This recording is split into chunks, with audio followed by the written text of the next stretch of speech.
Alors, je viens encore aujourd'hui pour vous dire quelque chose. Il y a quelque chose qui me frustre. Il y a quelque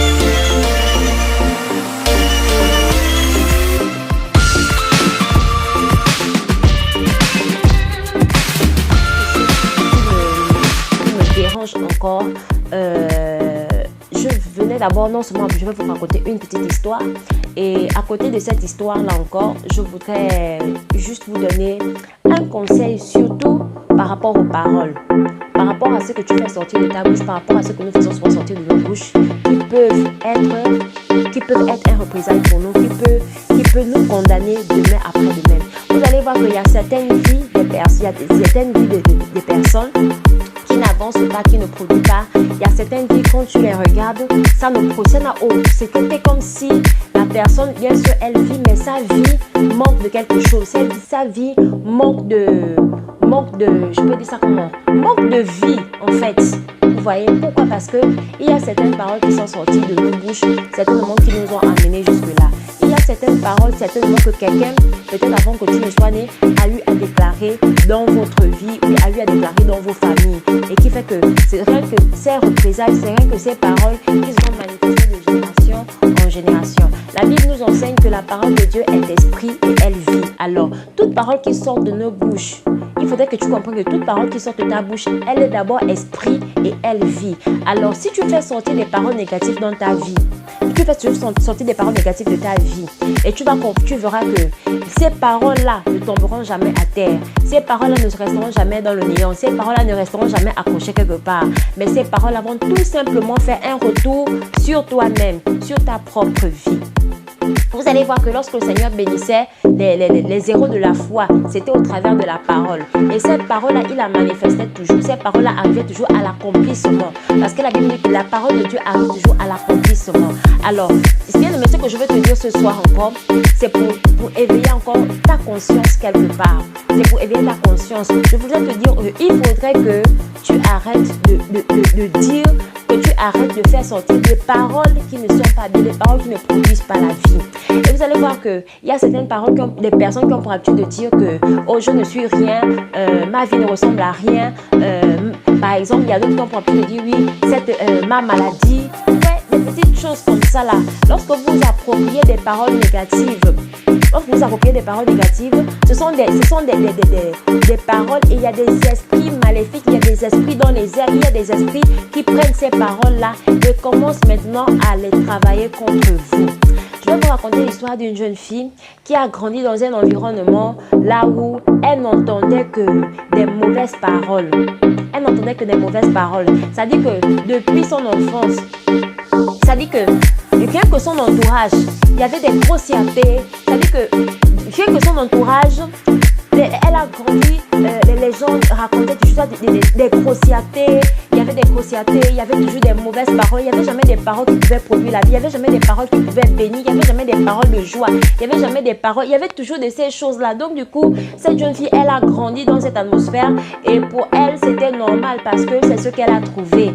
Et lorsqu'elle va rencontrer le Seigneur, et un homme de Dieu va commencer à prophétiser sur elle, justement, en lui disant que ce que tu es devenu, c'est tout simplement parce que tu as grandi dans un environnement là où on ne disait que des paroles méchantes, là où on ne disait que des paroles de grossièreté, là où on ne disait que des paroles qui ne produisaient pas la vie. Et c'est tout simplement ces esprits-là qui ont produit en toi, qui ont fait de toi ce que tu es aujourd'hui. En fait, c'est comme un hôtel, c'est comme des hôtels. À chaque fois qu'on dit des mauvaises paroles, c'est comme si on tressait des hôtels de mauvaises paroles. Alors, donc il y a un maître quelque part qui est là pour prendre justement ces paroles-là et commencer à les manifester dans la vie de ceux qui les produisent. Alors, la parole est esprit et vie. Qu'elle soit dite d'une manière négative, qu'elle soit dite d'une manière positive. Alors, ce que je voudrais dire aujourd'hui à mon bien-aimé, à mon frère, à ma soeur, je voudrais t'interpeller à toujours dire, à toujours déclarer des paroles de vie sur toi, à toujours déclarer des paroles de vie surtout dans ton atmosphère, à déclarer des paroles de vie autour de toi, parce que les paroles de vie là se manifestent, des paroles de vie là se concrétisent quelque part. Ces paroles de vie là amènent à l'existence des choses qui n'existent pas. Ces paroles de vie apporte la joie, apporte le bonheur. Lorsque tu manifestes des paroles de joie, des paroles de vie sur toi, des paroles de bénédiction, et tu vas voir que ce sont ces paroles-là qui vont s'accomplir sur toi. Ce sont ces paroles-là qui vont t'ouvrir les portes. À chaque fois que vous allez voir que les personnes qui disent tout simplement des paroles parce que tout simplement leur cœur manifeste cela. Leur cœur n'est pas épanoui, leur cœur n'est pas amour, leur cœur n'est pas bonheur, mais au bout d'un moment, leur cœur est encore rempli de mauvaises choses en fait. Leur cœur est encore endurci quelque part parce que justement, ils n'ont pas encore la lumière de Dieu. Alors que la Bible nous dit que la parole de Dieu est une lumière à nos pieds. Alors la parole de Dieu, c'est celle qui nous éclaire, la parole de Dieu, c'est celle qui nous édifie, la parole de Dieu, c'est celle qui nous épanouit. C'est la parole de Dieu, c'est celle qui amène à l'existence des choses qui n'existent pas. Alors bien aimé, ce que je veux te dire, c'est que apprends à utiliser ta langue, apprends à bien parler, apprends à réfléchir sur ce que tu vas souvent faire sortir de ta bouche. Réfléchis. Il y a des hommes qui ont dit que de la même bouche qui mange le piment, c'est la même bouche aussi qui bénit, c'est aussi la même bouche qui maudit.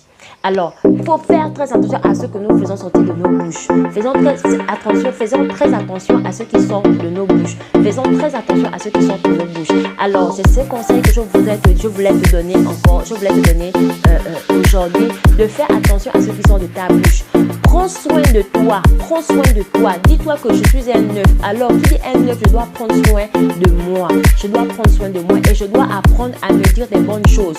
N'oublie pas que tu es le premier prophète de ta vie. Quand tu veux voir des choses se manifester dans ta vie de manière positive, apprends à déclarer, apprends à ordonner les choses, apprends à déclarer de belles choses et de belles phrases sur ta vie avant que quelqu'un d'autre vienne dire quelque chose sur toi. Apprends toujours à parler à l'atmosphère, que toutes les paroles que les gens ont dit d'une manière négative sur toi, physique ou spirituelle, les paroles que tu connais ou que tu ne connais pas, commence à déclarer que ces paroles-là, je les annule, mais je proclame dans le nom de Jésus-Christ Nazareth, dans ma vie, des paroles de bénédiction, des paroles de joie, des paroles de bonheur, des paroles qui vont emmener la lumière, des paroles qui vont emmener la joie dans ma vie au nom de Jésus-Christ Nazareth. J'attire des bonnes paroles, j'ouvre le ciel, parce que lorsque nous proclamons des bonnes paroles, le ciel est ouvert, et lorsque le ciel est ouvert, les trésors de Dieu descendent sur nos vies, la bénédiction de Dieu descend sur nos vies, parce que notre cœur est justement pur, parce que tout ce que nous faisons sortir de nos bouches est agréé par le Saint-Esprit de Dieu, est agréé aux yeux de Dieu, aux oreilles des démons. Parce que chaque fois que nous allons toujours faire sortir des mauvaises paroles, il y a ces esprits maléfiques qui prennent ces paroles-là et commencent maintenant à travailler contre nous. Et nous allons voir que tout ce que nous faisons autour de nous n'a pas d'effet. Tout ce que nous faisons autour de nous n'est que zone d'ombre. Tout ce que nous faisons autour de nous n'est que ténèbres. Ça n'a pas de vie, ça n'a pas de sens. Et tout est bizarre dans nos vies. Tout est bizarre dans nos vies. Alors bien aimé, j'espère que tu prendras soin de ce conseil, déguiser ta langue, de réfléchir, de tourner ta langue 7 fois toujours avant de dire quelque chose qui va déstabiliser ou encore qui va désorienter ta destinée quelque part. Parce que dis-toi que tu es le premier prophète de ta vie et tu es le premier prophète de ta vie. Et nous sommes appelés à réussir. Et quelqu'un qui est appelé à réussir, justement, c'est quelqu'un qui sait penser positivement et c'est quelqu'un qui sait dire de belles choses et de belles phrases dans sa vie et quelqu'un qui sait proclamer et déclarer de belles choses et de bonnes phrases. Alors, j'espère que tu en mettras en pratique. C'était juste la partie conseil. C'était la partie conseil de Elisa. Et sur ce, je te dis ciao ciao pour le prochain conseil. Bye bye.